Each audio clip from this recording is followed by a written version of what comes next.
जांख्रिथायनि थैसाम जों जाफुंसार होननानै बुंनांगोन प्रडाक्शननि फारसेनिफ्राय नोंथांमोना मा फोरमायगोन बे जांख्रिथायनि थैसाम पार्ट 2 खौ लानानै गिबि गिबियावनो नोंथांमोनखौ हामबाय होनदों गामिनि साफ्रोम रायजो राजा बिथांमोना जोंखौ जेरैबायदि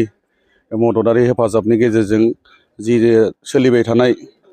2025 मायथाइयाव जांख्रिथायनि थैसाम पार्ट 2 खौ जोङो बे स्टार्टिंनिफ्रायनो जोङो आसा खालामदों जेरैबायदि रायजो राजानि मदद आरो नोंथांमोननि अनसायनायखौ जेरैबायदि जों हेफाजाब बायदि जों हमनानै लादों आरो बेबायदिनो जों आसा खालामदों थांनाय समाव जों जेरैबायदि पार्ट 1 आव जेरैबायदि जों साक्सेस जादोंमोन बेनिख्रुइ साबसिन जोङो बर' सावथुन मुलुगाव जों साक्सेस खालामनो हागोन आरो जोङो एसेब्लाबो थांनाय पार्ट 1 आवहाय जोङो जेरैबायदि बर' सिनेमा जगतनिफ्राय जों एसामिस सिनेमा जगताव जों टाक्कर होनो हादों बेबायदिनो जोङो बलिउडजों जों टाक्कर होनो हायाबा बिसोरनि सावथुनखौ जों फल' खालामनानै एसेब्लाबो जोङो जोंनि जाथिखौ बे जांख्रिथायनि थैसाम 2 नि गेजेरजों जों फोजाखांनो आरो सावथुन मुलुगाव